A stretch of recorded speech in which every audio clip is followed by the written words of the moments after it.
En Colbún transformamos la fuerza del agua, del sol y del viento y soñemos sea en equilibrio con el planeta. Colbún transforma, impulsa, sueña.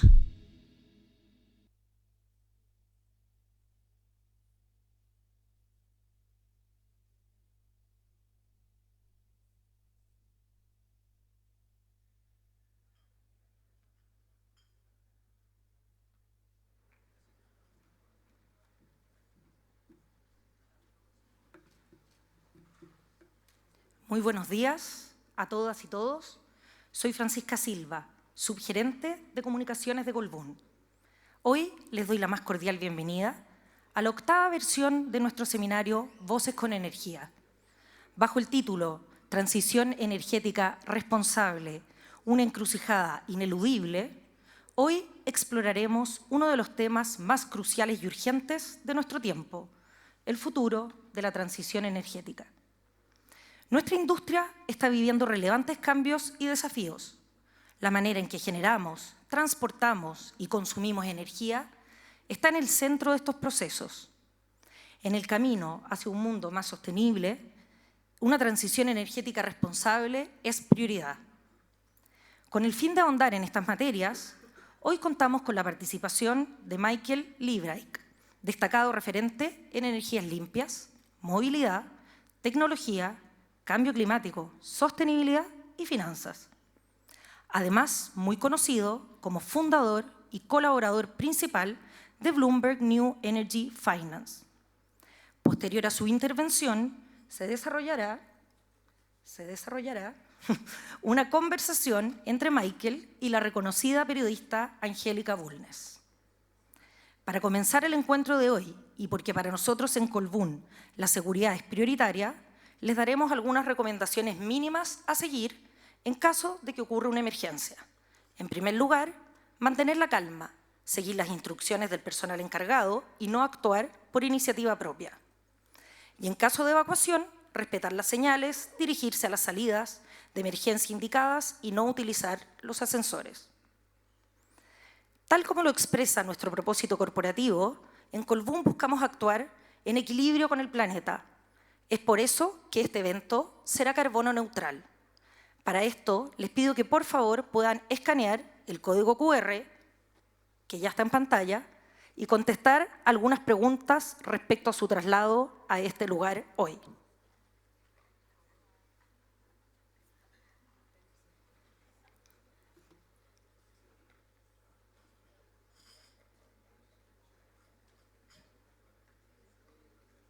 Sin mayor introducción, invitamos ahora al escenario a José Ignacio Escobar, CEO de Colbún, quien se referirá a la visión que tenemos en Colbún respecto a los avances, riesgos y desafíos de la transición energética. Adelante, José Ignacio.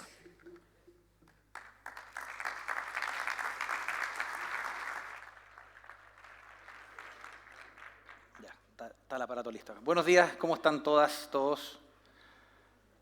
¿Todos bien?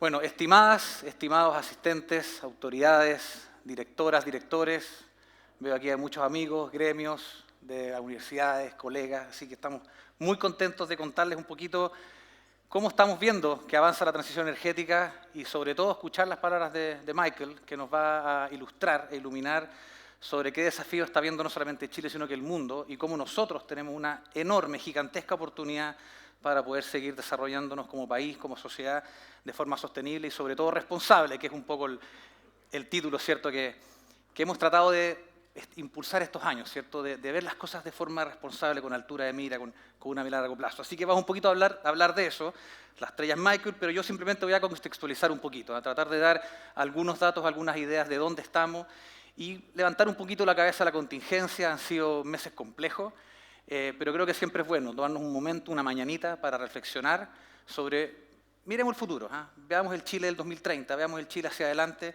y no nos quedemos solamente en lo que nos está pasando hoy en día. ¿Por qué destaco esto?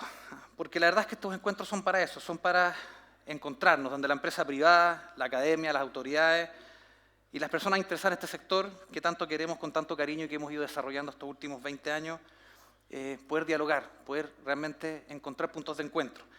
Así que esta mañana nos salimos un poco de la contingencia energética que estamos viviendo y levantamos cabeza para mirar con optimismo, pero con realismo, el camino lleno de oportunidades que tenemos delante como país.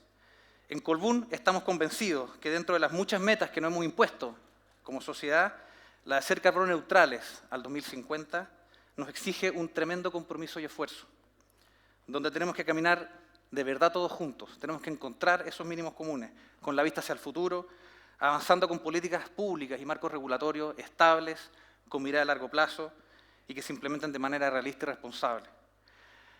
Como les dije, este año tenemos un invitado de lujo, Michael Liebreich, fundador de Bloomberg New Energy Finance. De hecho, yo lo conocí cuando todavía era New Energy Finance, antes de Bloomberg, por ahí por el 2007-2008. Ha sido para mí un mentor, desde esa época lo sigo, creador de la famosa Hydrogen Ladder, que les invito a todos a que investiguen un poquito de ella, y que esperamos tener una rata conversación. Para mí, tener a Michael acá es como, no sé, estar conversando con la Francisca Crobeto, con Yasmani Acosta, a mi lado, ídolos, por la profunda admiración que te tengo y que conozco, como decía, el año 2008, pero sobre todo por la persona, una persona sencilla, apasionada y además deportista. Además, después de la presentación, Michael va a compartir este estrado con la gran periodista de T13 Radio, Angélica Bulnes, que nos conoce bien, nos ha acompañado en nuestros parques eólicos en el norte, para un poco profundizar estos temas sobre la transición energética responsable. Así que bueno, para comenzar, un pequeño video para invitar a reflexionar y estimular la mente. ¿Corre video? ¿No corre video? Corre video. Esto es real, ¿ah?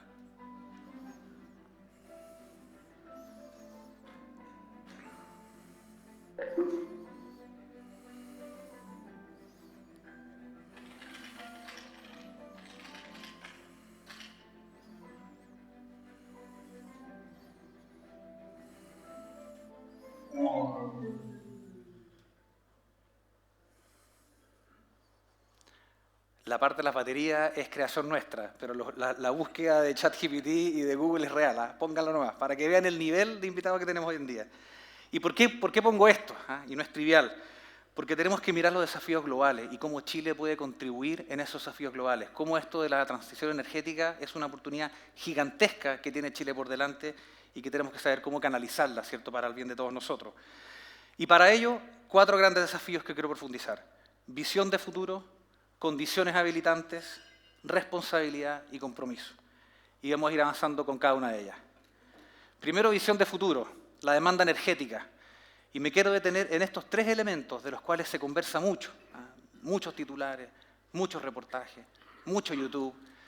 Inteligencia artificial o data center, ¿cierto? Todo lo que es el mundo de los datos, la electromovilidad, que muchos de ustedes me imagino que ya la están viviendo. Yo llegué aquí en mi autito eléctrico que está enchufado ahí en el -3. Y el hidrógeno verde. ¿Pero qué significa esto para nosotros, para el país? La demanda global de energía está constantemente en aumento, particularmente la energía eléctrica. Y aquí no nos equivoquemos, no nos equivoquemos. Todo, absolutamente todo lo que se pueda electrificar debe ser y será electrificado, ya que no hay forma más eficiente y sostenible de producir movimiento, de producir calor o de producir frío, y otras cosas más. Y hoy estamos en los albores de lo que será un cambio discreto en la velocidad de crecimiento de dicha demanda, impulsada en gran parte por el avance de la inteligencia artificial, de las criptomonedas, de los data centers, del mundo digital. La irrupción de la electromovilidad y la llegada del hidrógeno verde, entre otras tendencias tecnológicas, cada día más competitivas, de escala global y con un enorme, pero enorme consumo de electricidad que ya detallamos más adelante. El desafío es gigantesco. Nos va a transformar energéticamente como país y como sociedad, dadas las tremendas ventajas y recursos naturales que nos ha dado nuestra tierra, la diversidad de nuestra geografía, pero por sobre todo el talento de nuestra gente. Perdón, me adelanté. Estamos todavía ni a... Ahí estamos. Solamente respecto a este punto, inteligencia artificial. Chile tiene una capacidad instalada de 36,7 gigas, gracias a la realidad. Para ser exacto, voy a decir roughly 37.000 megas, pero ya, 36,7 gigas. y consumimos anualmente alrededor de 83 terawatt-horas de energía al año. Exacto, y lo puse en 80 para redondear. 35 gigas o 36 gigas, 80 teras de energía. Con una demanda media en potencia de en torno a los 7.000 megas y un pic de demanda de 10.000. 35.000 de capacidad instalada, 7.000 de demanda media, 10.000 de demanda máxima. Acuérdense. En temas de IA, la Agencia Internacional de la Energía estima que la demanda mundial de electricidad proveniente del procesamiento de datos, criptomonedas, inteligencia artificial, aumentará como mínimo, línea base, 800 terawatt-horas, 10 veces Chile al 2026, o sea, a la vuelta de la esquina. 10 veces Chile solamente para bits y bytes. Un incremento del 75% respecto a los 460 terawatt-horas que se consumieron el año pasado. 10 Chiles en procesamiento de datos.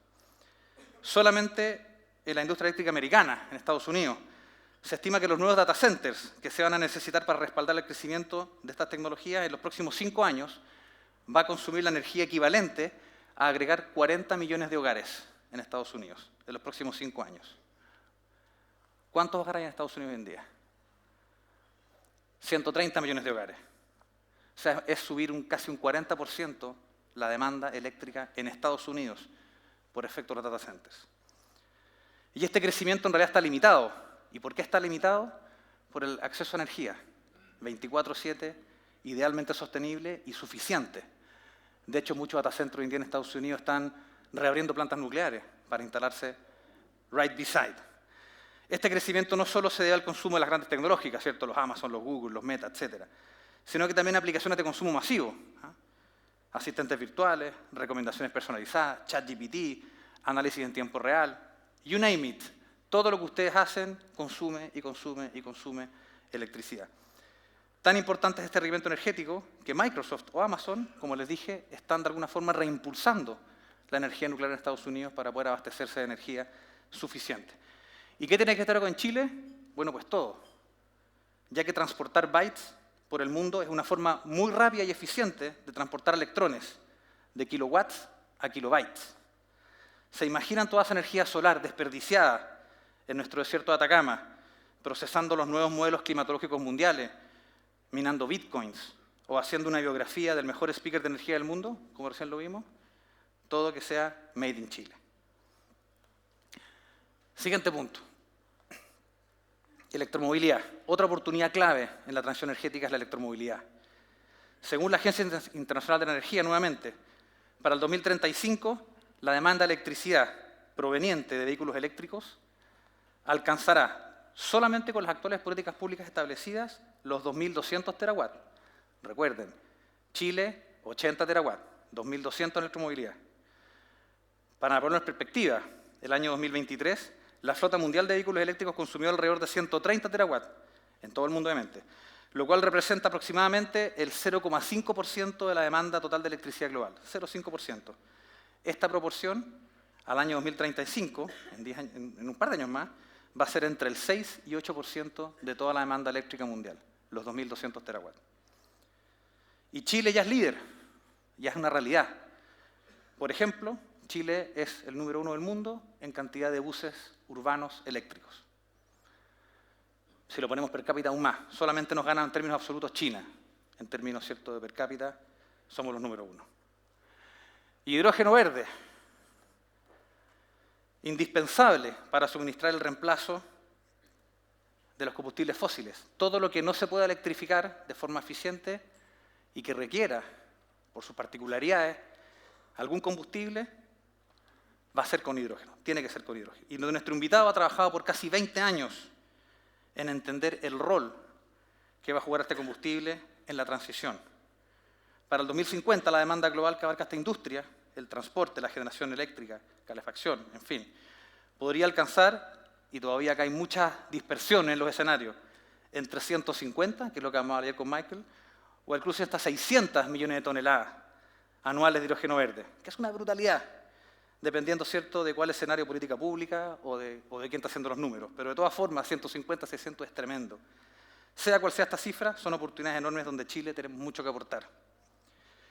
En inversiones, llegar hasta a este volumen de producción, y aquí yo creo que está equivocado el número, yo creo que son 9 trillions de inversión. Faltan 3 ceros. Lo hace son 9 millones, pero en Estados Unidos se dice 9 trillones en realidad para Chile. 9.000 billones o 9 trillones de inversiones acumulativas hasta el 2050 para cumplir con esas metas.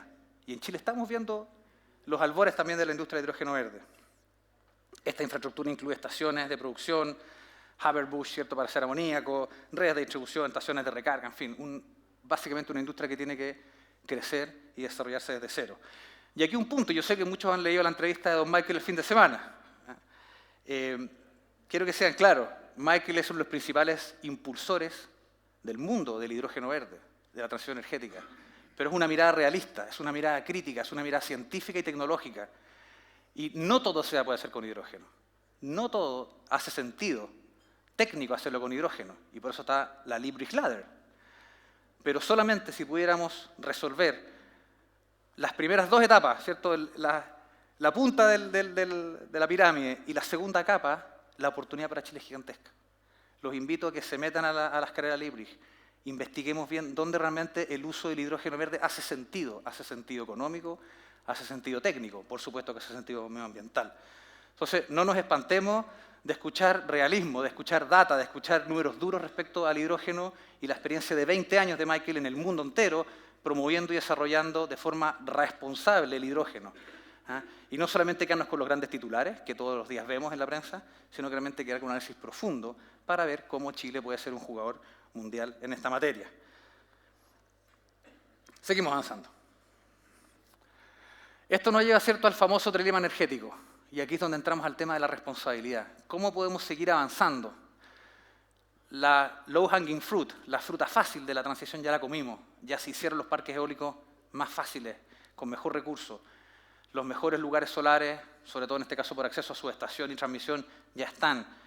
Las grandes hidráulicas ya están. Bueno, ¿qué hacemos para poder llegar a seguir reemplazando, a seguir haciendo la transición de forma acelerada? Y ahí entramos al tema del trilema. Necesitamos en Chile, para nuestros consumidores, para nuestros clientes, energía que sea sobre todo competitiva, que también sea segura. Lo estamos viviendo en estos días, ¿cierto? Tenemos que tener electricidad en nuestras vidas, sobre todo en un mundo electrificado, hospitales electrificados, transporte electrificado, nuestras casas electrificadas y sostenible. ¿Cómo logramos encontrar ese equilibrio? Y ese equilibrio lo va a encontrar Chile para Chile. Nosotros tenemos que encontrar ese camino, que es el que queremos un poco conversar hoy en día. Porque estamos frente a un momento crucial en la historia de la civilización. Y como industria tenemos que responder a esta vertiginosa alza en la demanda de energía, pero hacerlo con visión de futuro. Sobre todo con responsabilidad, basados en la ingeniería, basados en la ciencia, basados en la economía y basados en la integración de la sociedad. Tenemos que saber conciliar los requerimientos de un mundo tecnologizado, energizado, con la provisión de energías limpias, menos contaminantes, pero que a la vez aseguren seguridad, sostenibilidad y competitividad del sistema. Tenemos que equilibrar la alta demanda que se nos viene con los compromisos de transición energética que nosotros mismos nos impusimos de Chile hacia el mundo. ¿Y cómo vamos en eso? Yo creo que aquí está. Y yo creo que esta lámina, que probablemente todos ustedes la conocen, pero esta lámina nos tiene en el top 10 del mundo. Si esto no es cualquier cosa. Lo que Chile ha logrado hacer en 10 años, en esta década, del 2013 en adelante, es impresionante.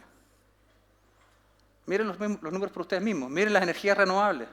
¿Cuánto se han multiplicado? ¿Cómo han crecido? Por lo tanto, tenemos que estar orgullosos de lo que hemos logrado como Chile en transición energética. En un país lejos de todo, somos una isla eléctrica, sin grandes interconexiones eléctricas con el resto de la región, hemos logrado dar la cara por la región y por el mundo en materia de transición. Y para esto tenemos que seguir integrando energías renovables, pero de forma responsable, de forma sensata. Y en esta como país hemos sido reconocidos en América Latina y en el mundial. El año pasado, 15avos a nivel global y primeros en la región en el Renewable Energy Country Attractive Index, el índice RECAI de Ernst & Young, un índice muy reconocido. De hecho, Chile llegó a estar número 3, creo, si no me equivoco, con el RECAI. El Climate Scope de Bloomberg New Energy Finance del año 2023 nos pone también el tercer lugar en el ranking de economías emergentes, después de haberlo liderado el 2022, pero seguimos ahí top 3. El año 23 también obtuvimos el máximo puntaje en el índice de competitividad global del World Economic Forum por temas de inversión en energías renovables. Y lo hemos posicionado como líderes mundiales en consumo de suficiente energía solar, con un 7,6% de acuerdo al World Data de la Universidad de Oxford el 22. O sea, por donde ustedes lo miren, esto ha sido realmente impresionante. Según el coordinador eléctrico, durante los primeros 6 meses del 24, las energías renovables, un poco lo que les mostré en el gráfico, que incluye lógicamente la electricidad, aportaron más del 60% del total de la generación eléctrica. Solamente con la capacidad renovable actual y la que tenemos en construcción, al año 2030 estimamos que llegaremos tranquilamente por sobre un 70% de energía renovable, y si me preguntan a mí, yo creo que vamos a estar más cerca del 80, quizás 85%. De hecho, mientras el año 2018, hace solo 5 años, la solar y la eólica eran menos del 12% de la matriz, hoy están por sobre el 32%. En nuestro caso, ya estamos en la recta final de nuestro queridísimo proyecto Horizonte, el proyecto eólico más grande de Chile. De hecho, es la central eléctrica más grande de Chile y el segundo parque más grande de Latinoamérica, que cuando entre en operación este año, bueno, a principios del próximo en realidad, va a producir el equivalente al 25% de toda la energía eólica que se genera en el país.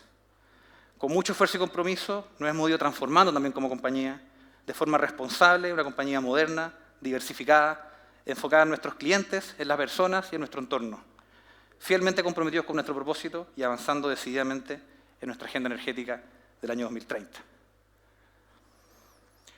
Hoy tenemos también una oportunidad única para continuar este liderazgo. No nos quedemos con la condescendencia de los números que ya les comenté. Tenemos que seguir siendo líderes en la adopción de energías renovables. Y no solo eso, en la atracción de inversiones relacionadas al desarrollo energético. Para esto necesitamos crear las condiciones habilitantes que nos permitan seguir avanzando con certidumbre y con sentido de realidad. Necesitamos un sistema de permisos que entregue certeza jurídica y que sea capaz de implementar la correcta evaluación de proyectos con claridad, transparencia y, por sobre todo, con criterios uniformes en todas las regiones del país que aseguren el respeto a los lineamientos de la autoridad central. Los que viven aquí en el desarrollo de proyectos me entienden lo que digo, ¿no? No está fácil desarrollar proyectos en Chile. La complejidad y las particularidades de cada región son complicadas. Aquí yo voy a seguir mostrando un poco la slide de los números que estaba hablando, por si acaso. Además, debemos abordar la variabilidad de las energías renovables mediante el fomento de soluciones avanzadas de almacenamiento de energía, garantizando un suministro confiable y constante. Esto especialmente en el centro y norte de Chile, donde no tenemos los embalses hidráulicos, pero vemos que tenemos que ser innovadores y creativos para crear embalses solares y embalses eólicos, incentivando el surgimiento de proyectos también de hidrógeno verde, desalación de agua y cualquier otra industria que demande esa energía que tenemos en el norte, como por ejemplo también los data centers que ya comenté.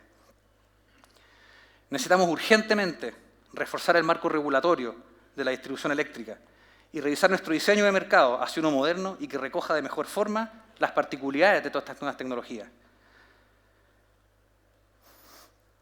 Debemos expandir, modernizar y digitalizar las capacidades de transmisión para integrar grandes cantidades de energía renovable a la red eléctrica con foco en flexibilidad, en seguridad y gestión de demanda. Sencillamente no podemos seguir creciendo de forma lineal entre la nueva demanda y hacerla calzar con la oferta. Tenemos que ser innovadores, creativos y hacer un uso eficiente de los recursos. Como les dije, ya pasamos holgadamente el siguiente tramo, o sea, el 50% de la matriz.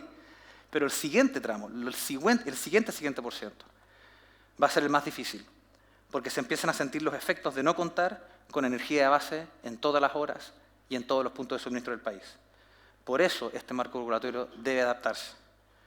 Y por último, tenemos que enfrentar el enorme desafío mundial, particularmente en Chile, de la escasez de agua, insumo principal para el consumo humano, para la agricultura, para la minería, para las nuevas tecnologías, como el hidrógeno verde, o los sistemas de enfriamiento de los data centers.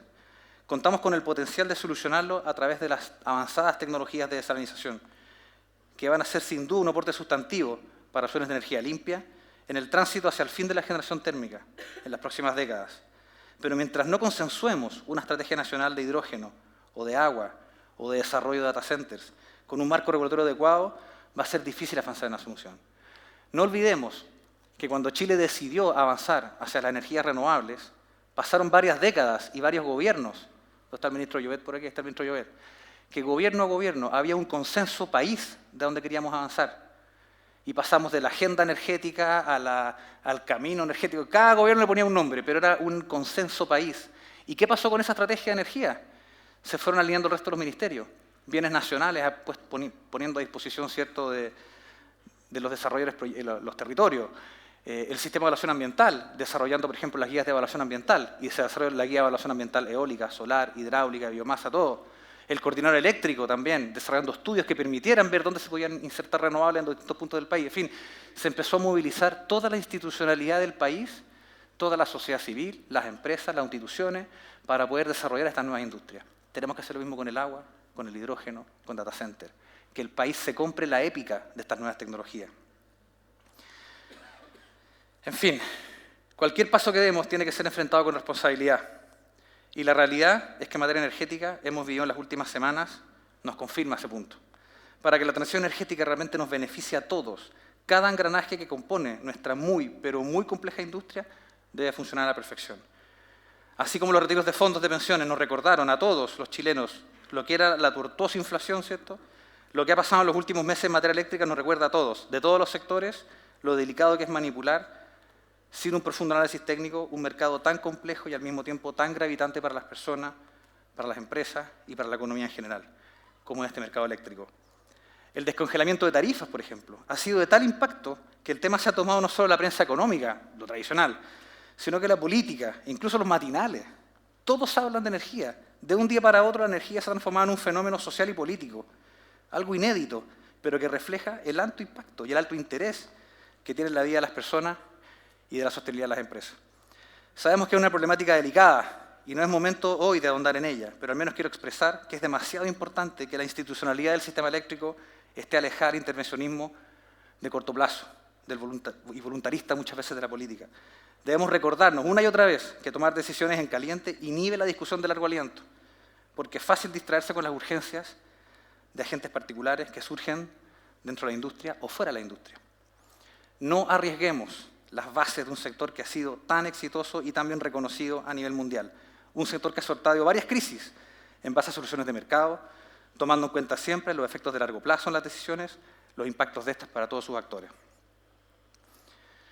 Por último, en relación al compromiso, la transición energética no es solamente tarea del sector eléctrico, ya que nuestro sector en términos generales aporta con el 30% de las emisiones de gases de efecto invernadero a nivel global. Y esa cifra ya está disminuyendo. Y en Chile, miren la gráfica, miren cómo han bajado las emisiones del sector. En 2023 las emisiones del sector de energía eléctrica bajaron 20% al 22%, y el factor de emisiones ha caído 56% en 10 años. 56% en 10 años.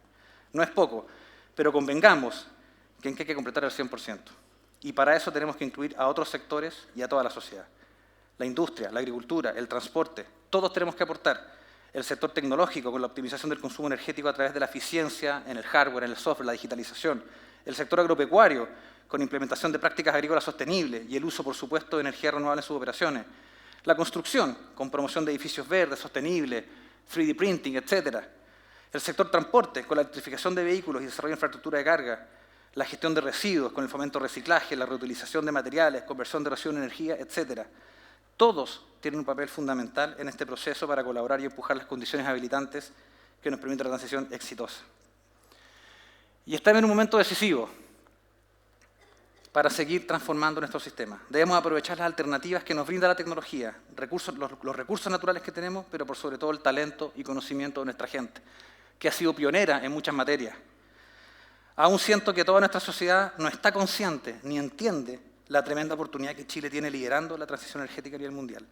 Creo que es un deber de todos los que estamos acá, profundizar la relación con nuestras comunidades, educar, educar y educar en temas de sostenibilidad y que realmente esta épica sea compartida por todas y todas a lo largo y ancho de Chile. Mi sensación es que a veces nos quedamos en Santiago, nos quedamos en las grandes ciudades, pero vayan a conversar en el territorio y vean si las comunidades con que ustedes se tienen que relacionar, si el alcalde de alguna comuna alejada de un gran centro urbano se compra esta épica y entiende que para su comuna y para su comunidad estas son buenas noticias, porque tienen que serlo. Y claramente se puede, lo hemos demostrado con un enfoque equilibrado y una colaboración intersectorial, avanzando hacia un futuro donde la sostenibilidad y la prosperidad vayan de la mano. Para los que les gusta el cine japonés, un futuro más parecido a la visión de Miyazaki y no tanto como la de Mad Max. Un futuro donde lograremos adaptarnos a una tierra aún próspera y fértil, donde lograremos contener los efectos del calentamiento global, efectos que hoy en día sin duda estamos viviendo, pero que no nos doblegarán. Esperamos que esta octava versión de nuestro Voces con Energía abra un espacio de diálogo sensato y reflexiones valiosas, y que signifique para todos los que estamos en esta industria y en otras industrias un punto de inflexión hacia el siguiente nivel en nuestro camino hacia la transición energética 2.0. Tengamos una buena mañana, una linda charla con Michael. Muchas gracias a todos.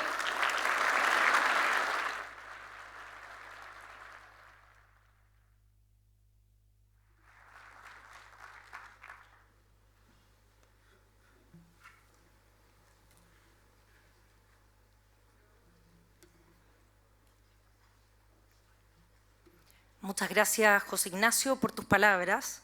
Ahora quisiera presentar a nuestro invitado principal, Michael Liebreich. Es socio gerente de Ecopragma Capital y CEO de Liebreich Associates. Es miembro honorario del Instituto de Energía y profesor visitante en el Imperial College de Londres.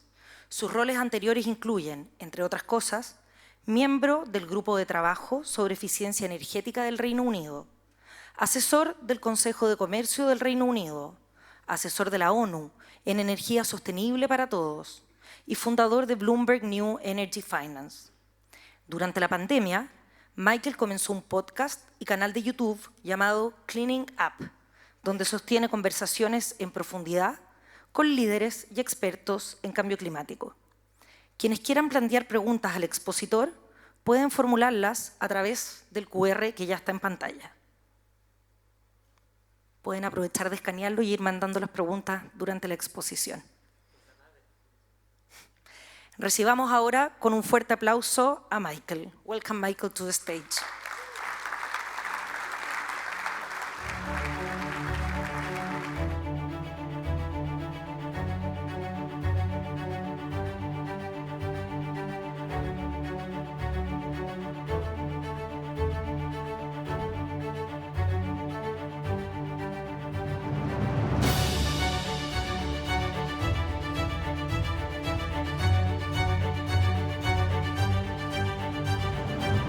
Yes, it was great to have wind and solar and electric cars. They were cute and coming along well. But what were we going to do with shipping and industry and chemicals and agriculture and heat? So much heat demand in the world economy and energy access.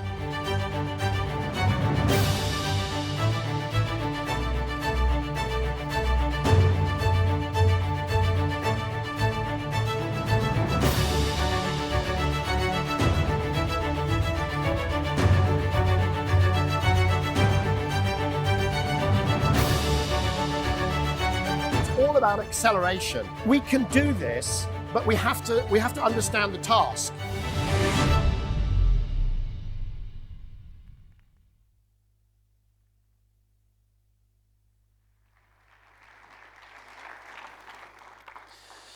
Good morning, everybody. Good morning. It's an enormous honor and a pleasure to be here speaking to you at this event. Just a little bit of additional context. I've traveled all over Latin America for work, for sports, tourism. I've never been to Chile before.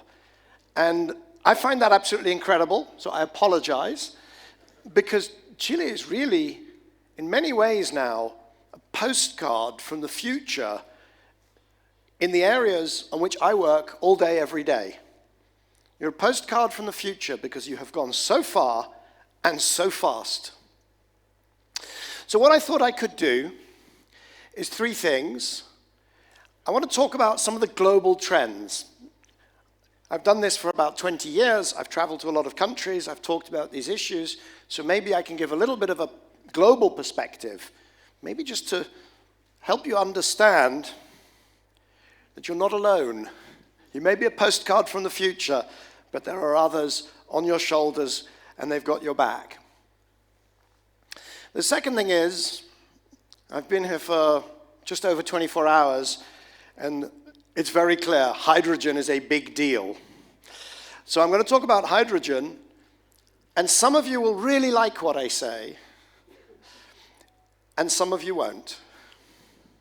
And then I'll give a few thoughts, based on my 24 hours and a bit, on what may be the challenges, what may be a way forwards, maybe how to think about and resolve some of the things José Ignacio has just spoken about, some of the challenges. So let's start by looking at a little history. Where are we? Not just in clean energy, but in energy overall. And we're 4 years into a decade, 2020s. It's the most turbulent decade in energy possibly ever. Even if you go back to the 1970s and you look at the oil crisis, you don't see turbulence like it. That was an oil crisis. We've had an oil crisis, a gas crisis, an inflation crisis, incredible turbulence. But I think it's fair to say that what we are in is the great clean energy acceleration. You know, in most recessions, most periods of stress and turbulence since the middle of the last century, since the Second World War, in every case, every country worried about where it would get fuel, fossil fuel. And the crises that I commentated on or analyzed in my 20 years, every time there was a crisis, clean energy was on the back burner. Clean energy slowed down. But not this time. This time, when we saw, even with the inflation, which started at the end of COVID, and then, of course, when we saw Russia invading Ukraine, this unprovoked invasion, initially, people reached for LNG to replace the Russian gas. But actually, below all of that, there was an enormous amount of focus that switched to clean energy. What does it look like? This is investment. I started Bloomberg New Energy Finance 20 years ago, tracking all the money. Investment is destiny. If we invest in clean energy, we'll get clean energy. That was my theory. So I started to track it, and you can see here it grew very fast from the founding of New Energy Finance. And then we had about a decade when the investment was flat. Now, the amount of installations continued to grow. We've seen the numbers for Chile, but it was around the world. Megawatts grew, but the money didn't. How can that be? Because it got cheaper. It got cheaper and cheaper. And so for the same money, you could install more and more and more. And we did that for a decade. But now you see, from the year 2020, the money started to take off as well. And that is what I call the great clean energy acceleration. Just to put it in perspective, when I started New Energy Finance, 2004, 1 gigawatt of solar was an unthinkably large amount. Unthinkably large. It took a whole year to install 1 gigawatt. 6 years later, it took 1 month to install a gigawatt. 6 years later, it took 1 week. And 7 years later, 1 day. Does anybody notice a pattern? The great clean energy acceleration. What has it done to the energy system? What does the mix of electricity look like? Well, when I started New Energy Finance, this is long before it was bought by Bloomberg, this was all called alternative energy. It was something for enthusiasts, environmentalists, a few German lawmakers, but it was alternative. The green line is largely wind and solar. Blue is hydro, and you can see coal was king. 10 years later, it hadn't changed much. You see that green line? It started to kind of come up. We knew, working in the sector, that something was afoot.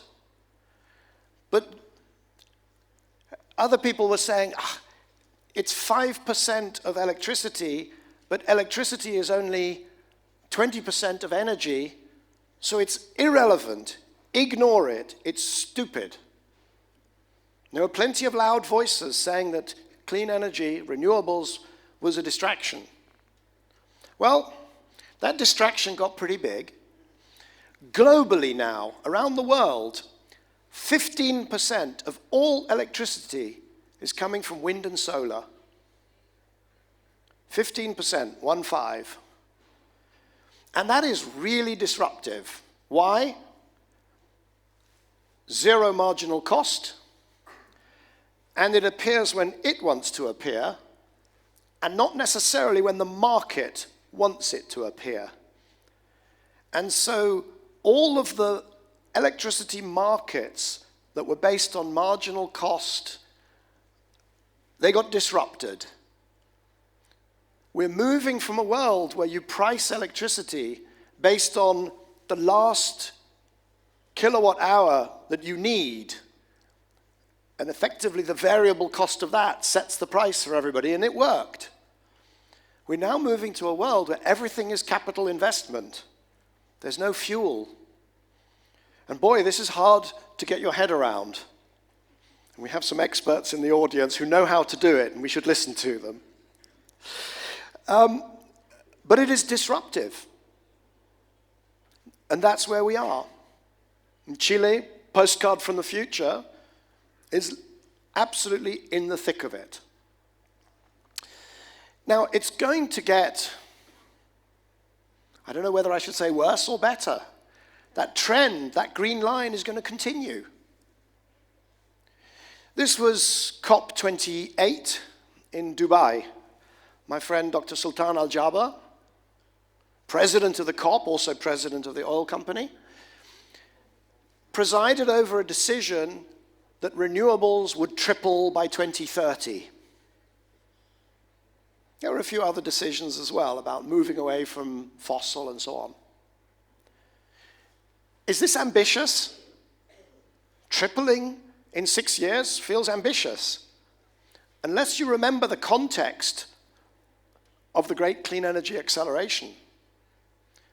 Another great friend, Fatih Birol, the head of the International Energy Agency.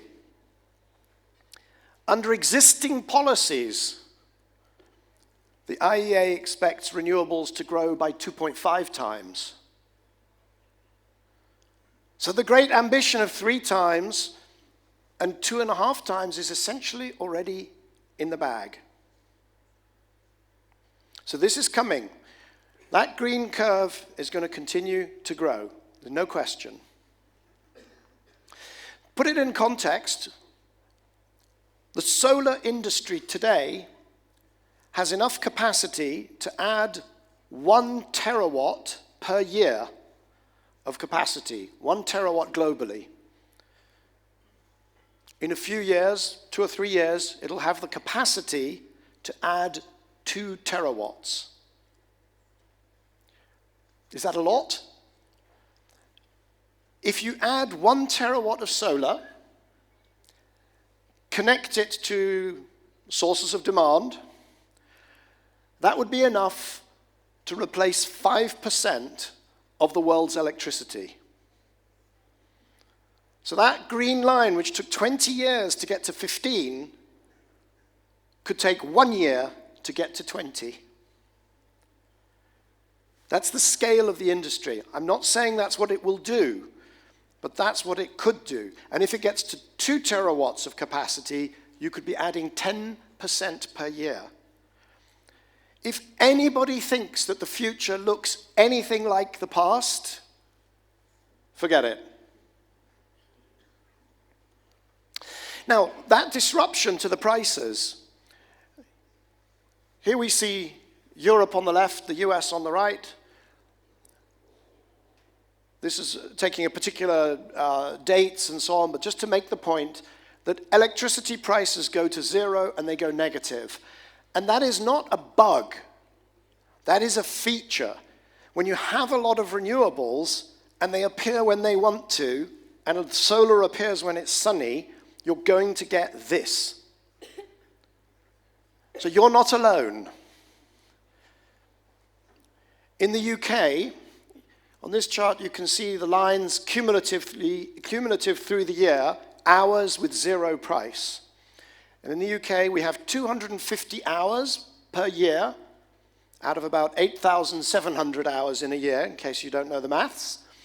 250 hours with zero price. But we're about to build a lot more wind.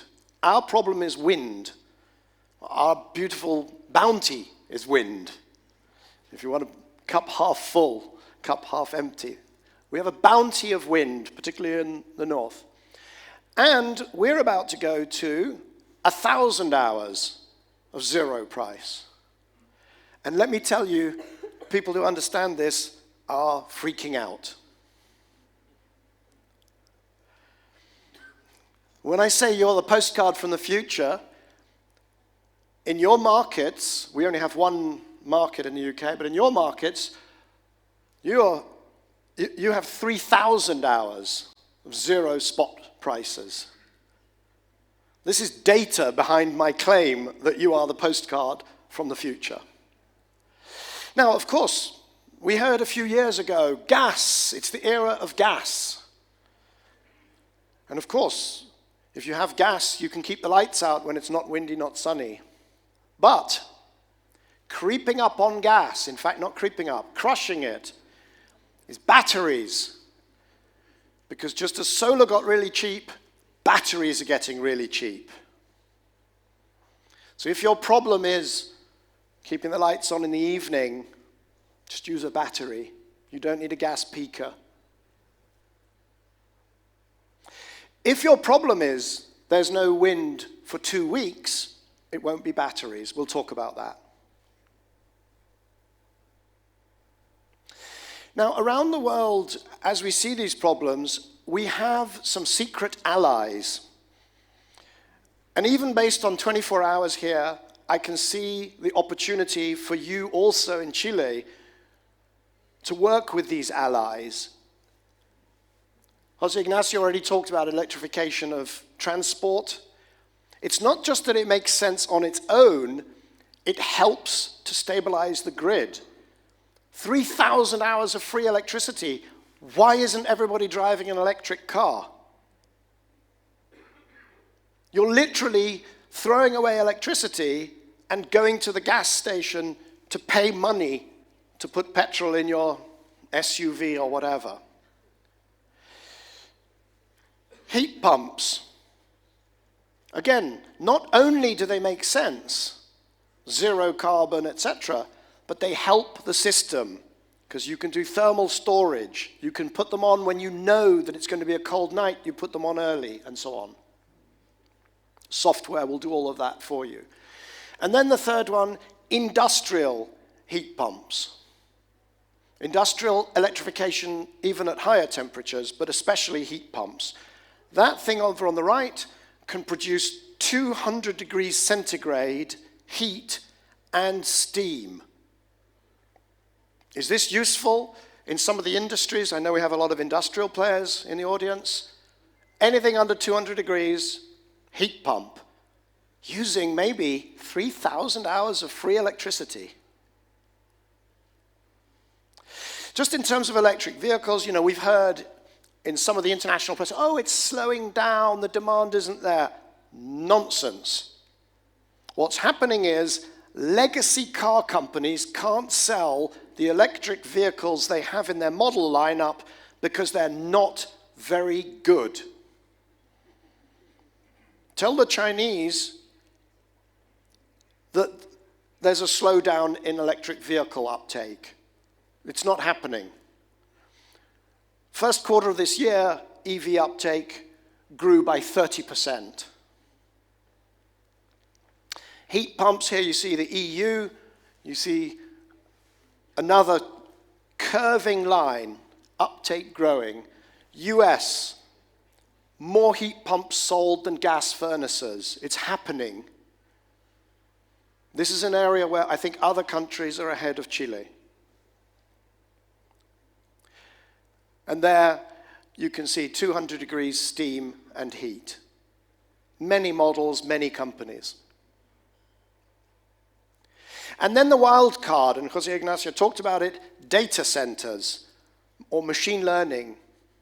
Cup half full, it will enormously help to manage the grid.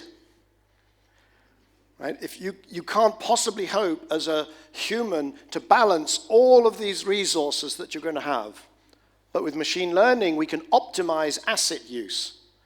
And that's a secret ally as well. Cup half empty, these things are unbelievably data hungry. Data centers used to be 50 megawatts, 100 megawatts. You could put them in London and Paris and Dublin or wherever. Machine learning, generative AI needs gigawatt scale data centers. Gigawatt scale. And the countries that can build them will have gigawatt scale economic advantage. Now, I promised to talk about hydrogen. So, 150 years of the hydrogen dream. This is Jules Verne. One day, hydrogen and oxygen will be used, etc., etc. 150 years. And we see this dream of the hydrogen economy. What is a hydrogen economy? It's not just using a bit more hydrogen. We call it an economy because hydrogen will be pervasive. It'll be used multiple ways, and they will have synergy with each other, and we're going to have a brand new dawn. It's going to be marvelous.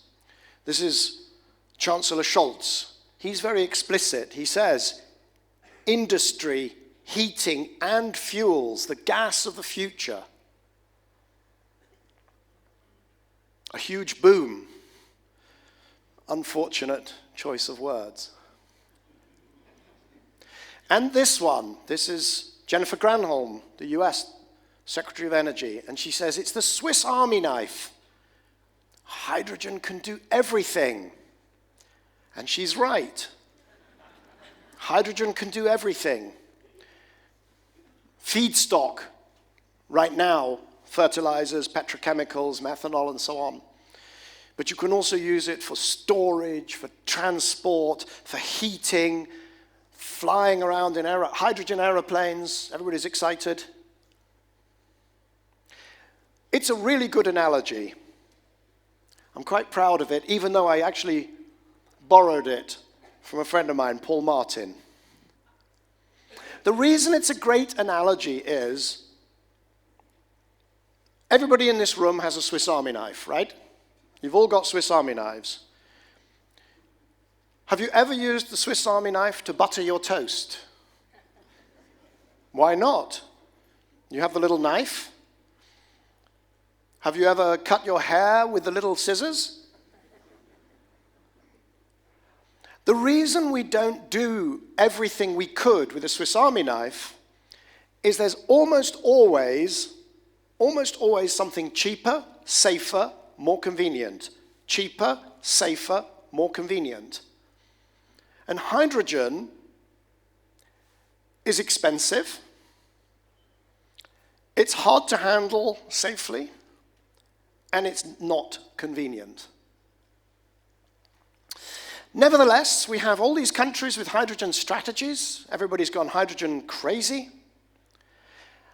But that is the proportion of hydrogen, a key figure. There's 100 million tons every year of hydrogen used in fertilizers and petrochemicals, and 0.1% is made from electrolysis. Fact. Why? If we're supposed to believe this is the nirvana, the future, Why is it so hard? There are thousands of projects. I know there are tens of gigawatts of projects for green hydrogen just here in Chile. 40 gigawatts, something like that. Around the world, there are thousands of projects, but they're not going ahead. By number, 14% of green hydrogen projects have gone ahead. By volume of hydrogen, 1%. The ones that go ahead are buses, trains, forklift trucks, maybe using a hydrogen little truck in an airport, tiny projects. Why? Those ones are easy to finance. They're so small the politicians can finance them. The big ones are not going ahead. All of those hydrogen strategies were predicated on cheap hydrogen, cheap green hydrogen. $1, €1. In Japan, $2. All of them said it was going to be $1. We've got some real data now. This was a study in Holland, TNO. But there's also data from the UK auction results and various other people. Turns out it's expensive. And you need a long offtake. That's what those lines are. Those are the offtakes. You need 10, 15 years of purchase in order to finance your projects. Chile, this is 2020. I have to make a confession. I was at McKinsey. Not at 2020. I left in 1995. But this is by McKinsey. And for Chile too, there was going to be cheap hydrogen. In fact, if you look on the right, the cheapest hydrogen. And it's true. Chile could produce the cheapest green hydrogen in the world. That's not in doubt. But you're going to get down to $1 a kilo, which would be competitive with grey hydrogen. 2020, that is the dream that you were all sold.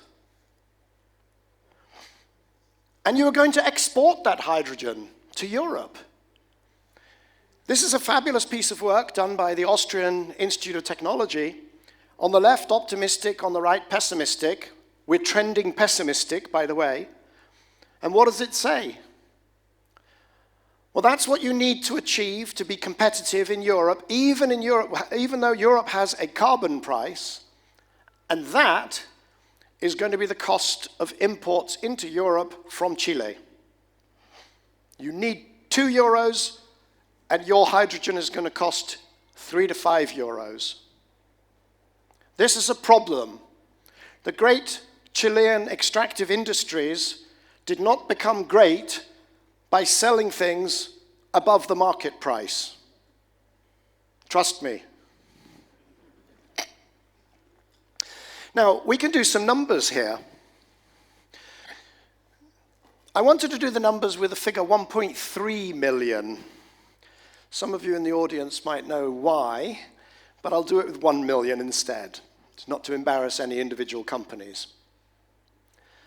1 million tons of hydrogen is 1 billion kilos. This is just arithmetic, not energy policy, not engineering, it's just arithmetic. So each dollar of problem that you have on the cost front is $1 billion of missing money. If somebody can make something, or they can buy something and a grey hydrogen and a carbon credit for €1, and you try and sell it to them for €2, that's €1 billion. If it's dollars, dollars. $1 billion a year for 1 million tons of hydrogen. But the problem is, if you want somebody to build a project, you can't offer them 1 year of support. You've got to tell them that you've got to sign a contract bankable with them for 15 years. That's $15 billion. Somebody has to put that on the table today. And if your problem is $3 per kilo, that's $45 billion.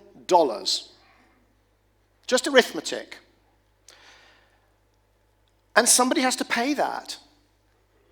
Maybe Unilever or Procter & Gamble will pay a bit more for green fertilizer.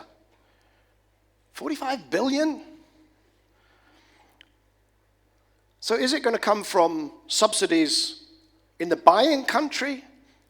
Or is it going to be, you look like a fine set of Chilean taxpayers? But you can't get past the arithmetic. By the way, there's in the world about $300 billion of subsidies that have been allocated. And that's enough. Just do the maths. If it's a $3 gap, that should give you about 7 million tons of green hydrogen. 7 million. McKinsey says there's going to be 660 million in 2050. The Hydrogen Energy Ministerial says there's going to be 90 million tons by 2030. These figures are delusional. So Chile can be the cheapest, and there will be 7 million tons. If you can be the ones that get those support mechanisms, great. But if you don't get the support mechanisms, those projects, I guarantee you, will not go ahead. But I'm being very pessimistic. There's the experience curve. Why am I so pessimistic? And a lot of people tell me I don't understand experience. I made my career, I built Bloomberg NEF before that, by mapping experience curves. Here's the problem. When you make green hydrogen, that's the breakdown of costs. Over on the right, that's an expansion of the unit capital costs. And your problem is, the bit that gets cheap quickly only drives 11% of the cost. And you've got 40% electricity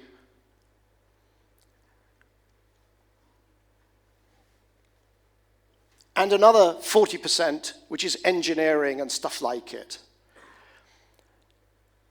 So, you could take free electrolyzers, would reduce costs by 11%, and 3,000 hours of free electricity, and it would only reduce by another 15%.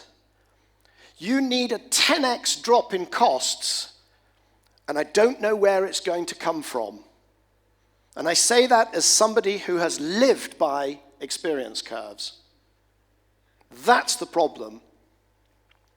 Not only is it expensive to produce, it turns out it's expensive to transport. There'll be no liquid hydrogen ships. It's expensive to store, it's expensive to distribute, and it's expensive to use because of the physics of hydrogen. So that's why battery electric cars have taken off and drawn to scale. Hydrogen vehicles have not.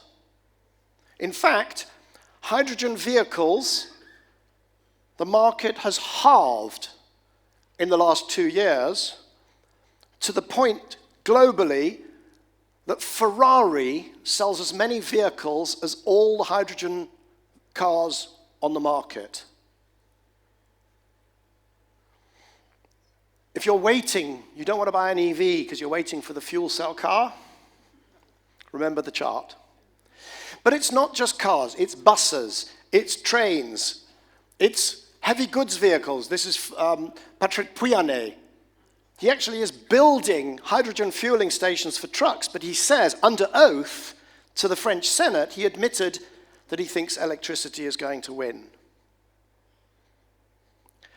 Ammonia, I apologize. Engineers in the audience will love it, everybody else not so much.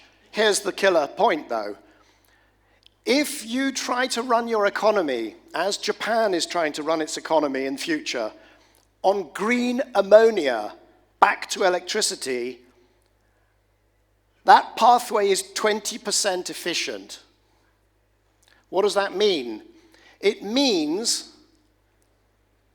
that the electricity in Japan will be 5 times the electricity cost here. if capital is free and there's no maintenance required? It's not going to happen. Can they buy a little bit with some of their subsidies? Yes. Should you supply it? Yes. But don't think you're going to see huge volumes. I did aviation, because there's a lot of talk about hydrogen aircraft. So I did aviation for Chile. Jet fuel use, translate it through to how much hydrogen, how much electricity. 3.3 gigawatts, 24/7 clean electricity, increasing the size of Chile's demand, doubling it. And by the way, it has to happen at airports. Kimelo Aguirre, the new HVDC line that we hope will be ready by 2030, just extend it straight to Santiago Airport, and you have a chance of using hydrogen aviation.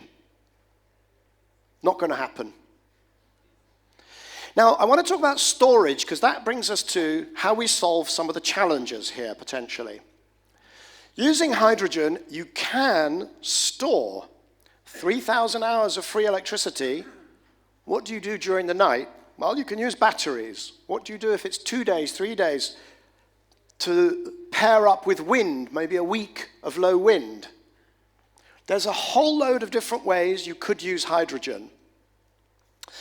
What you need to do is think of the whole system, not just the hydrogen, because you've got to make something, move it around, store it, and then distribute either it or the electricity from it to the user.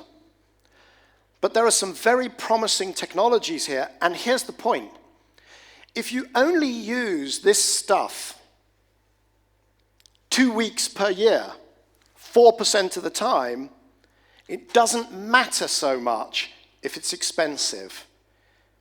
If you try and run Japan on hydrogen, then Japan becomes completely uncompetitive economically. But if they only ran 2 weeks a year on stored ammonia from Chile maybe, that has a chance of working. And stored methanol, hydrogen, e-methane, maybe that is also a solution here domestically to keep the lights on when it isn't windy and isn't sunny. And the batteries, the 4-hour batteries, maybe the 8-hour batteries, they're empty. At least you can keep the economy moving. So I pulled all this together in the ladder. José Ignacio was very kind, he mentioned it. There's a few things at the top that we will do, we have to do with clean hydrogen. There's some other things that we most likely will do. Storage, you can see, is one of them. There's some things that are, I call it the row of doom, and some things we almost certainly won't do. That, I think, is the realistic view of hydrogen, and optimistic because of rows A and B.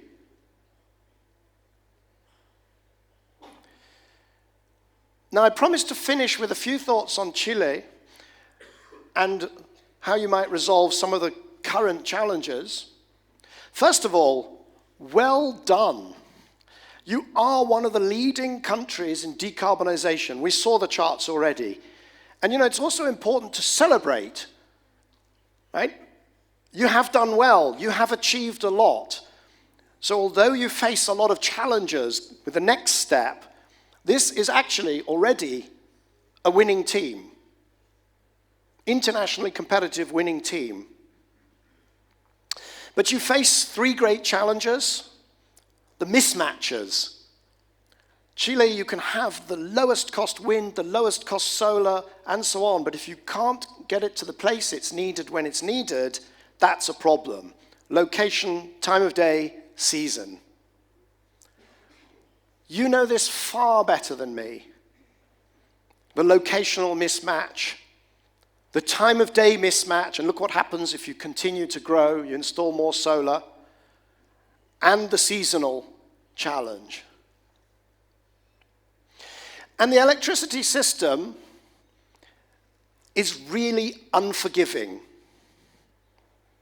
You have to match not just hour by hour, but down to the millisecond you have to control supply and demand.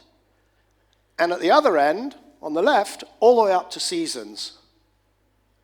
This is why this is a hard challenge. It's not enough to get one of these right.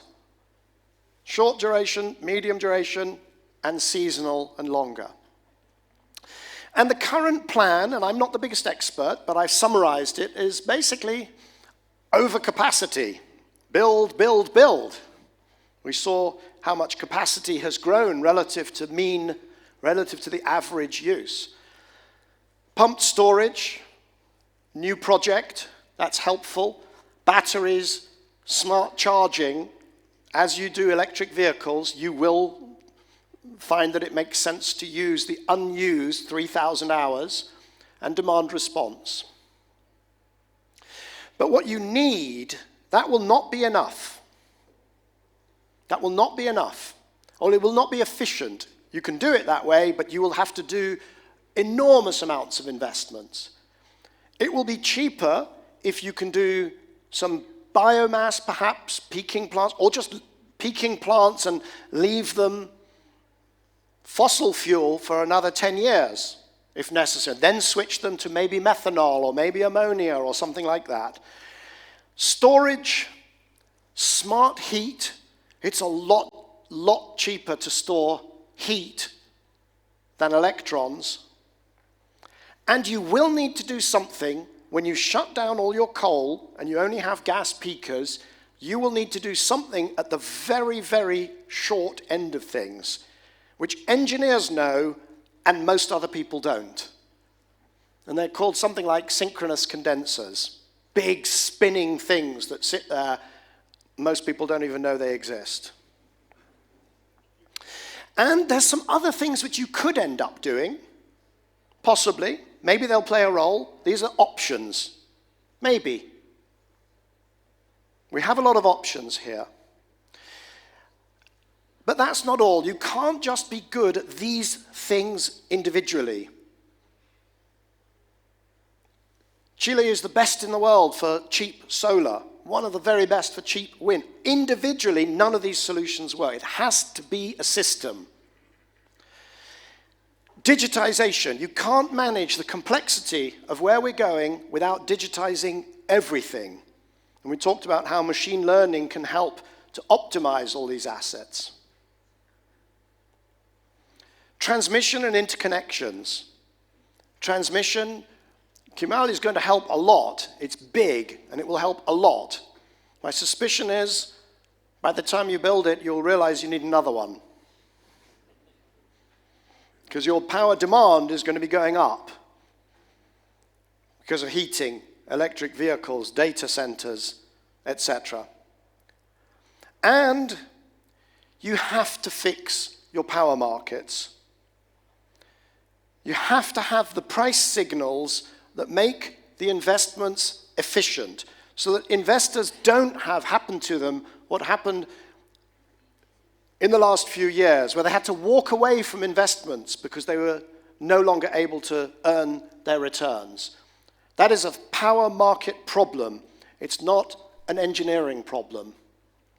So you need, and I know I've had enough conversations in my 24 plus hours to know all of these are under discussion. All of them are already, maybe more than under discussion, actively being planned for. And so my final words are good luck. Thank you.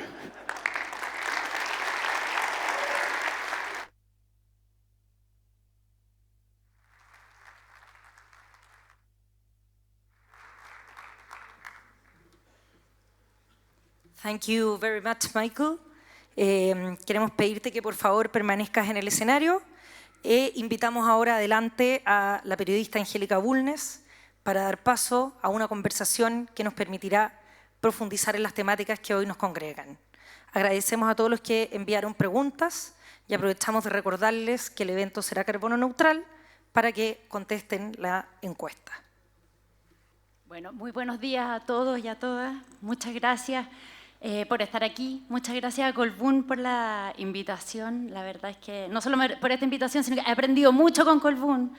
Por de pronto, como decía José Ignacio, fui a conocer el parque eólico, la construcción y aprendí como lo que cuesta levantar este tipo de proyectos. Así que muy interesante. And thank you, Michael, because it was a very interesting presentation. As I already told you, you are a fabulous communicator and also a controversial one. I can almost hear people crying every time you say, it's not going to happen. But we will, I already have like 20 questions for you. We will go there. Guess what? Mostly, many of them are green hydrogen. We will go there, but before that, I would like to start on a more personal note with your own story, because I think your story illustrates very much what had happened with renewable energies in the last decades. So let's go 20 years ago, when you were in your early 40s, at home, unemployed after the dot-com bubble burst, and you decided to start a website, New Energy Finance, now Bloomberg New Energy Finance, to gather data and information about then an emerging market like alternative energies. And 2 decades later, you are sitting here, you are one of the main advisors in the field. People gather to hear your opinions, your advice. So I would like to know what happened in between with you, your career, and renewable energies. Thank you. It's a very gratifying question. You're very kind. It would be very tempting to say, I'm just executing my plan. Steve Jobs gave a very nice speech, which is on YouTube. Steve Jobs, obviously founder of Apple. It was a graduation speech where he said that you can't join the dots looking forwards. You can only join the dots looking back. So, when I started New Energy Finance, I was just, in a sense, joining the dots. I had studied energy engineering. I'd been quite good at it, and I did thermodynamics. I had run an international media organization where we brought content into London. This was Associated Press Television. We brought information, content, into video into London, edited it, and sold it around the world. I had done a lot of skiing, a stupid amount. That he's an Olympic skier? So I had done really a lot of skiing and some climbing, including a lot in Latin America. And so I could see that climate change was real. I could see the impact on these fragile environments. So a lot of people were still, my peers, saying, I don't think it's real. I knew it was. So these dots kind of came together when I created New Energy Finance. And, but at the time, I'm going to be honest, no way could I have forecast that green line that went from 1% to 15%. That's not strictly true. I actually thought it would go to 15% by the end of my career. So either I was too conservative, or my career or my career is about to be over for whatever reason. But it's been incredible. The professionalization, the sorts of executives that are now leading are completely different. The flows of money completely different. I mean, trillions. When I started New Energy Finance, the first year, there was something like, I think it was 36 billion globally invested in the transition. If you add together not just renewables, but you add electric vehicles and you add the transmission grid and you add everything we're doing, it's now about 2 trillion. So I could not have forecast that, but that's what's happened. Just the alternative energy has become absolutely, completely central to how we deal with one of the great challenges of our time, which is climate change. And the economics have transformed from where it used to cost 50 US cents per kilowatt hour for solar to where now the world record is just over 1 cent. So it's been a completely extraordinary journey. And by the way, I also met my wife and I became, I managed to sell the company and I now live comfortably. I mean, it's been a transformational, personally, since you asked, absolutely a transformational journey, extraordinary. Okay, thank you. Well, one of your main topics recently has been green hydrogen. So, and I told you, I have received many questions about that, but I think that the main question, or I can summarize it, it's that Chile is making a mistake, like putting so many expectations in this resource, and even having a plan on, or national strategy on green hydrogen. What do you think about that? I don't think it's a mistake if you put billions behind it and then they are lost, wasted. But to be honest, having a plan, doing some research, flying around and to a few conferences, it's not a huge mistake yet. I personally just think these projects won't happen, and most of them, not all, but most of them. And the reason it won't is because you can't sell for $3 something that somebody can buy for $2 somewhere else. And in most of the use cases, it's just not economic. And so, we see the projects, but we see them not go ahead. Not every project, by the way, announces, okay, we give up, but they just kind of disappear. And what will be left was, let's call it 1 in 10 of the grand plans will happen. I want to do some trick. La maldad. We have a former Minister of Energy around here in the public. So I would like to ask him, Juan Carlos Llobet, if he has any question to Michael.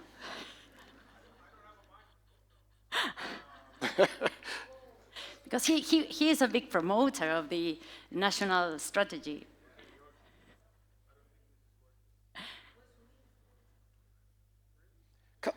Come to the podium. Come up. Come to the stage.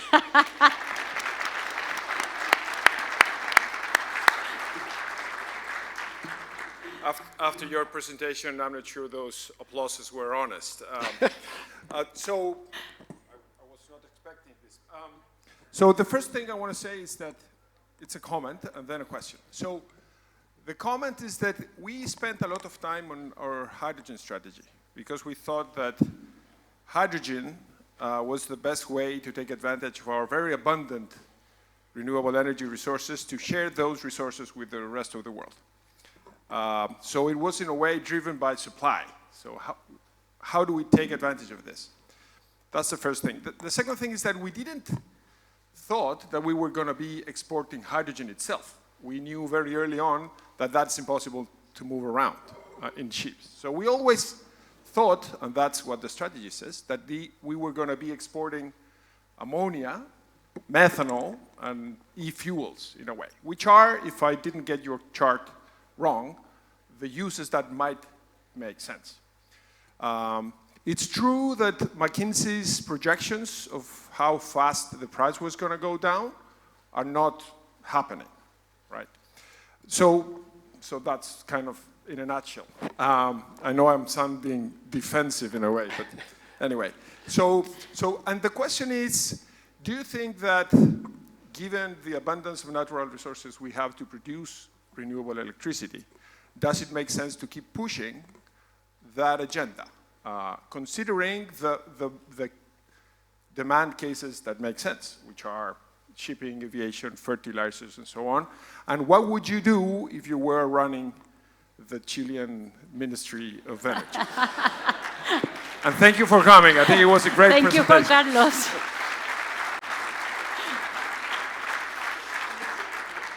Well, thank you very much for offering me the ministerial brief. So, I think, first of all, in terms of the extraordinary resources, to the point that we have them, what should we do with them? I think the first thing I would say is use them domestically. So if you have got this, you're very committed, correctly committed to 2050 net zero, and you do have to solve a number of problems, and you do have to do it efficiently and cost effectively, because doing them, if we start imposing lots of costs on the population, they will, I don't want to say rebel, given what's happening in the UK at the moment, but they will push back. And I think that there is a role for hydrogen in, going in, using a lot more solar and a lot more wind, which is very cheap, but then keeping the lights on. So I think I would look domestically first. I would also look domestically at fertilizer, because right now you make fertilizer, and I'm sure it has a carbon footprint. Globally, fertilizer is responsible for about 2% of emissions, and we have to clean that up. And by the way, it might mean we have to spend more. So although hydrogen, you may be selling a $3 commodity into a $2 market, maybe that's just what we have to do. But we will do it as little as possible. At the top of the ladder, as you said, maybe methanol, maybe ammonia for fertilizer. And around the world, I think what is going to happen is there will be a reset. In fact, the European Court of Auditors put out a report 2 weeks ago and said Europe needs a reset. The European aspirations are irrational. They're not based on any robust analysis, and there must be a reset. I think it's inevitable that there'll be a reset because there are literally trillions of dollars of missing money. You multiply my figures out by the aspirations, you get trillions of dollars, and nobody is about to spend trillions of dollars on this. But they will spend hundreds of billions, and they will spend it at the top of the ladder because they will not hit the net zero that is in some cases in law without doing so. And Chile can be a partner for that. So I think it's a much reduced strategy, and it's a much more focused strategy, but it's not to say, no way do I say abandon everything. I didn't talk about e-fuels, but you did, so I'm going to go there.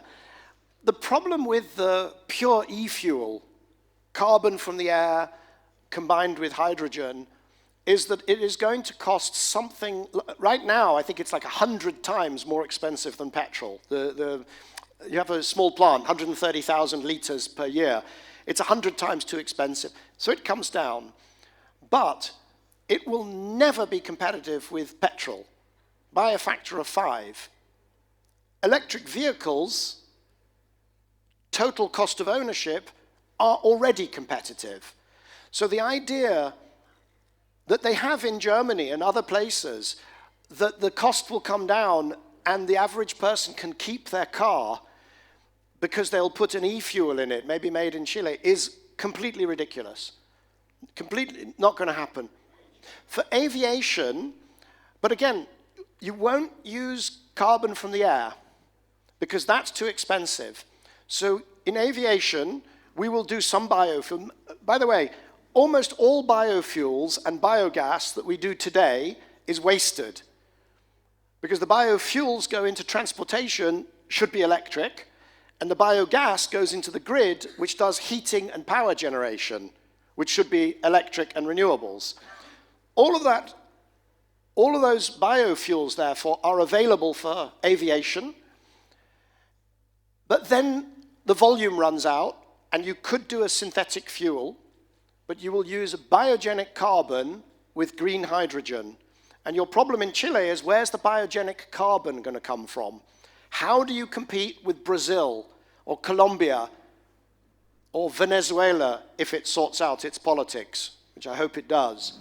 So there are other countries more competitive for aviation fuels. And this is cold, hard reality. And I think so a strategy that's much more reduced, much more focused, and takes into account these issues would really, I think, help the country move on the focused ones more quickly and to leave aside the others.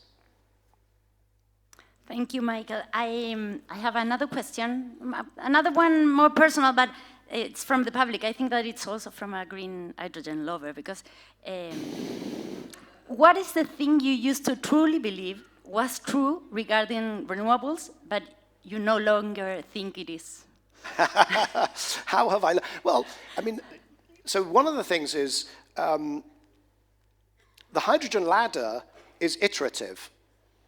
So we're now on version 5. Okay, you're always moving. Moving things around as I learn.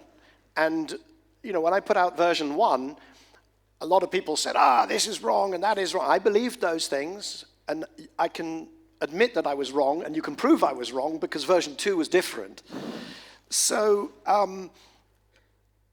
of course we don't know everything, and we're always learning, but, thermodynamics and the microeconomics are a hard taskmaster. When I look at the breakdown of green hydrogen costs, that they currently cost, $8, $9, $10 per kilo, and we need to get it down to $1 or $2.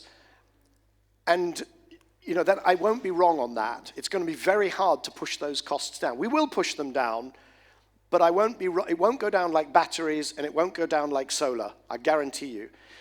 On renewables, the funny thing is, even 15 years ago, 20 years ago almost, I said, okay, I started the business just tracking a few projects, trying to create a service, make a bit of money, rescue my career after the dot-com crash.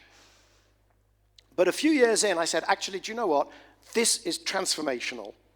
This is going to transform energy, and it's going to cost trillions of dollars, and it's going to require public policy, and it's going to require private money, but it's going to be huge. And I said that, but I didn't really believe it. I couldn't imagine it being that transformational, but I do now. And you are now talking, this is the question for the people's question today in Chile.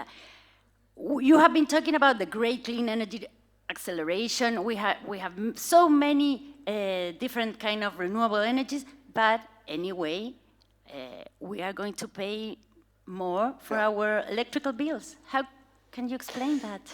Yeah. With the benefit of my 24 hours, I'm going to say holding the price down, it was necessary at the time, but probably went on too long. Price caps always lead to underinvestment, and they always lead to social unrest when you remove them, when you're forced to remove them.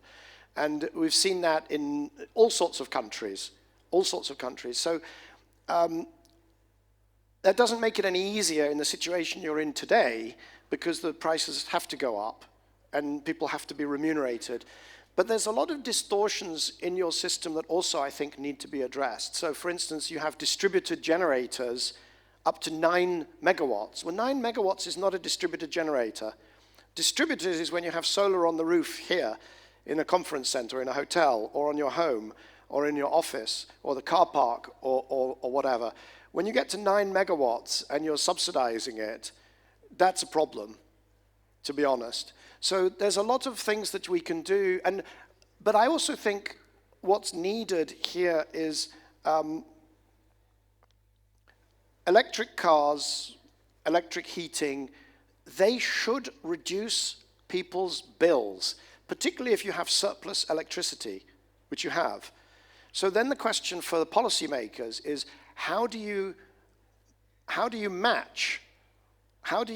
map the great strengths of Chile in terms of resources and what you've built so far, make sure it delivers for the Chilean average person. And instead it's going to just look like price increases, and then they'll check out, I guarantee you.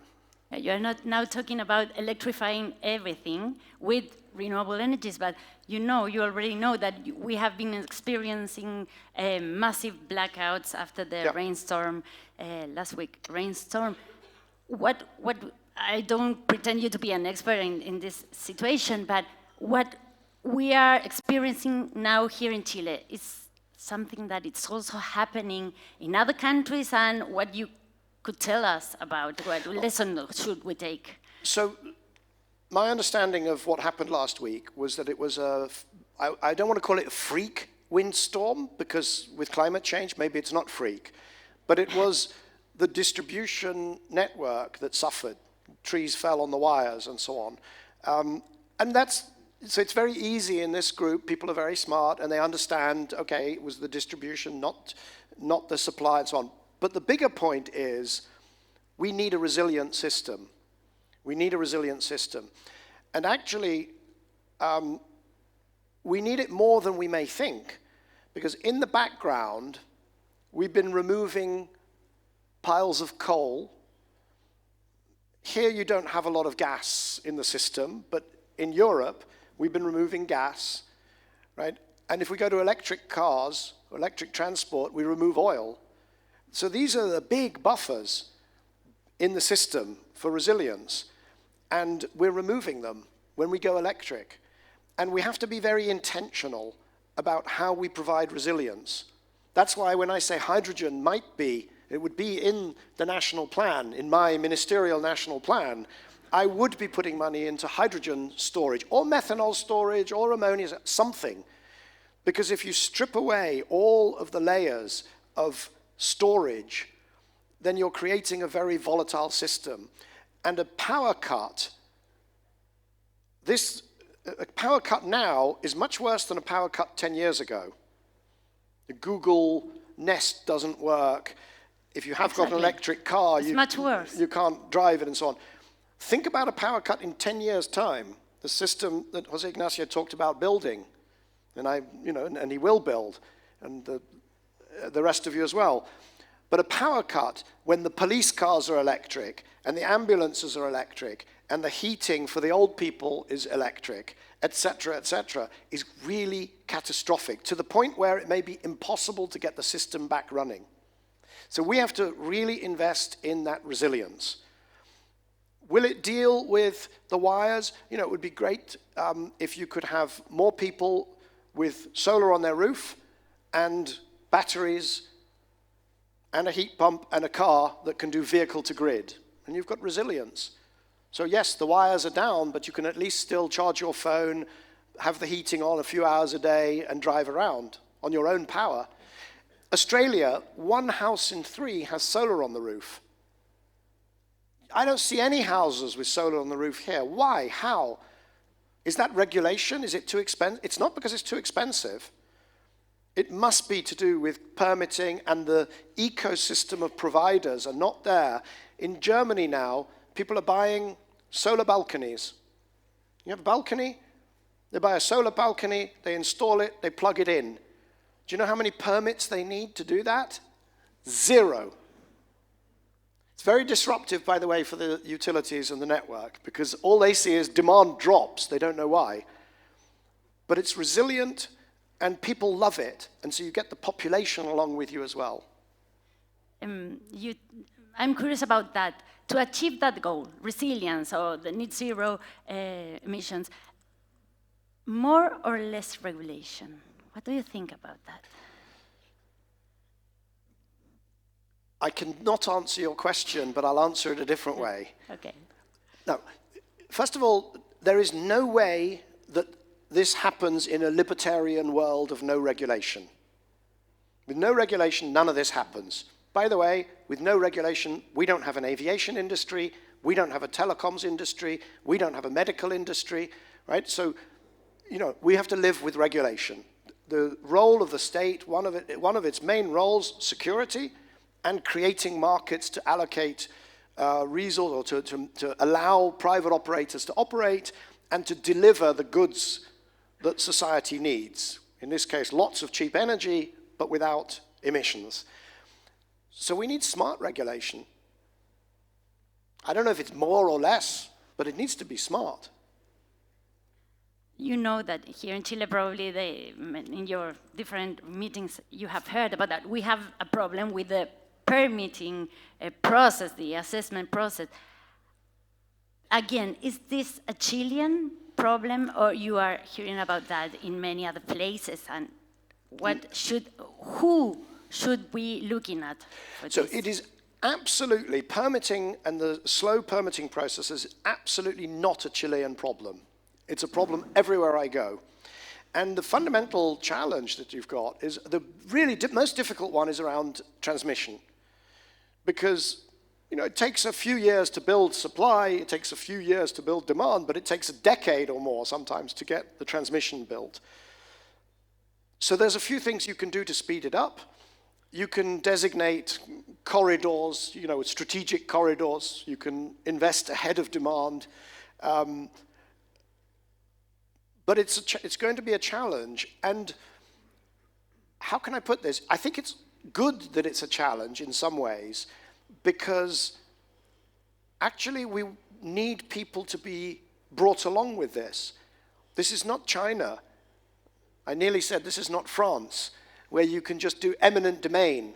You know, we built the Euro tunnel, the train between Paris and London, and for about 15 years, the train went through France like that, and then it got to England, and then it was like this, slow. Why? Because we were having consultations, because the rule of law and property is different in the UK, and it protects the individual more. And I don't think that's bad. It slows things down, but ultimately, I kind of like the system that is very thoughtful. So don't think it's all bad. It's very frustrating when you really see it through one lens, decarbonization, clean energy.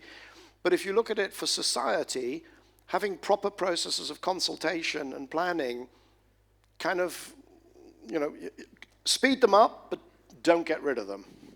Okay, I have to be generous with the public because they have many questions. So one of them is how renewable energy power plants can be financed with most of the production at zero or negative prices? Yeah. Well, the answer is you can't finance on a merchant, it's called a merchant basis. If that was the only market you were selling into, you know, a solar farm that is going to get zero revenue anytime it's sunny is obviously impossible.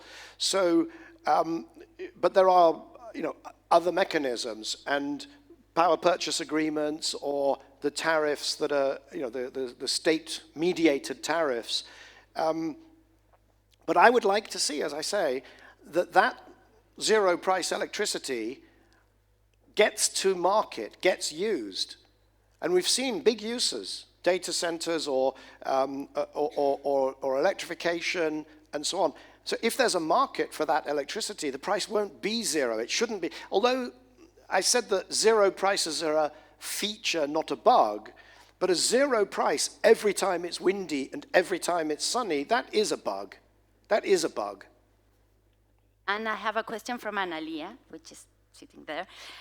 Which is the fastest way to increase electric demand in the middle of a tariff bump-up crisis? I think that data centers, because of artificial intelligence and modularity of data centers. But are there other ways to stimulate electrification if there's no economic incentive for growing from current 83 terawatts demand into 120 terawatts a year towards 2030?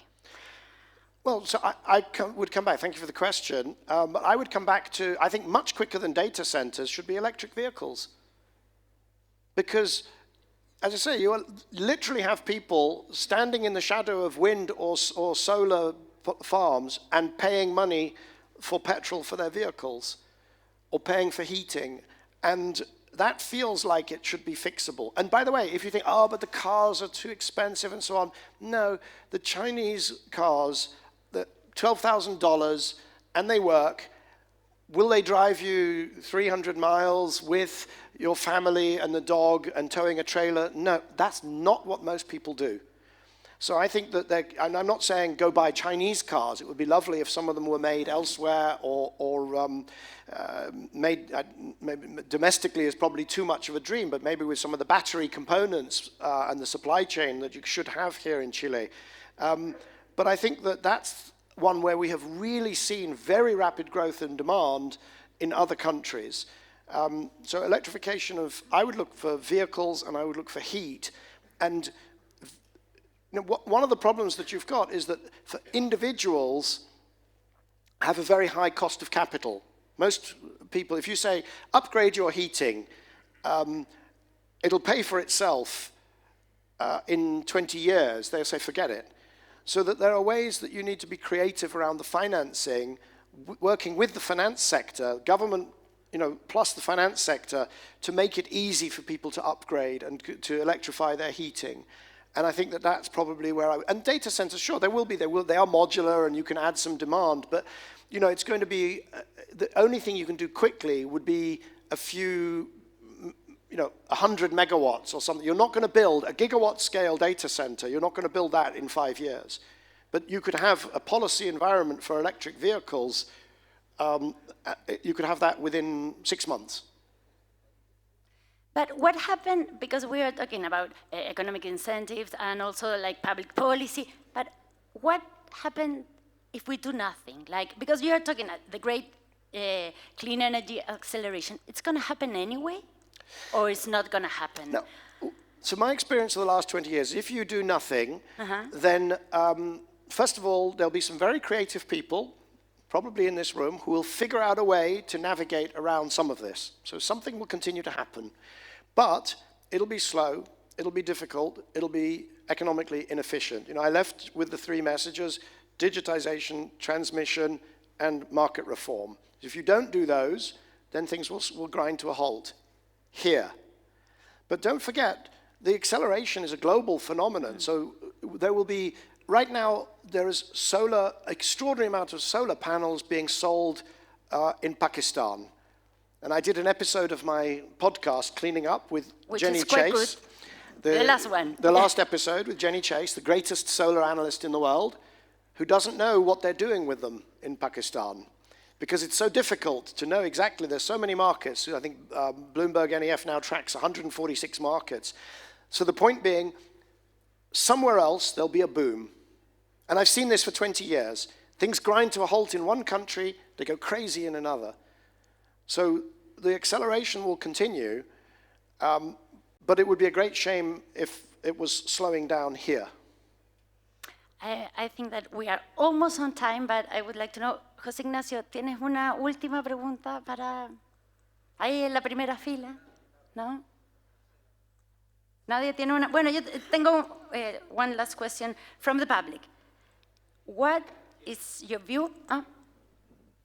Adelante.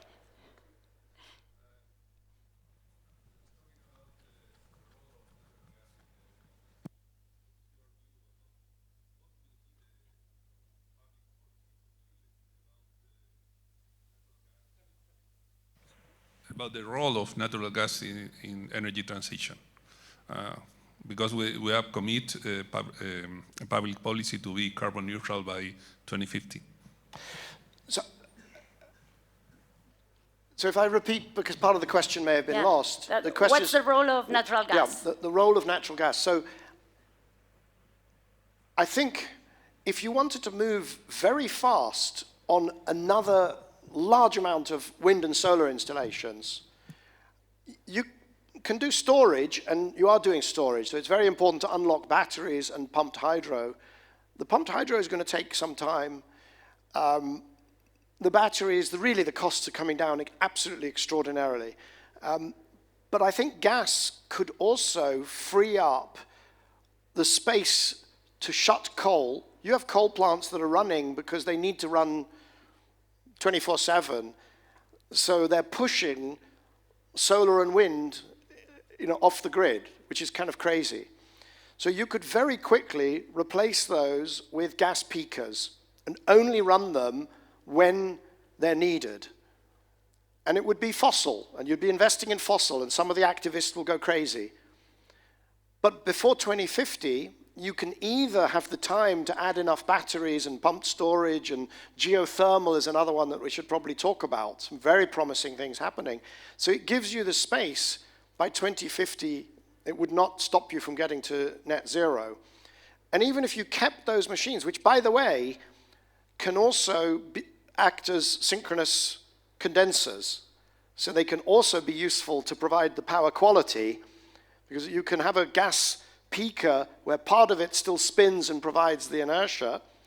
You could do that within a year or two, and then ultimately either shut them down again, keep just the synchronous condenser piece, or store hydrogen, methanol, ammonia, or whatever, and use them 1 week a year, 2 weeks a year, and that would give you a really nice pathway to net zero.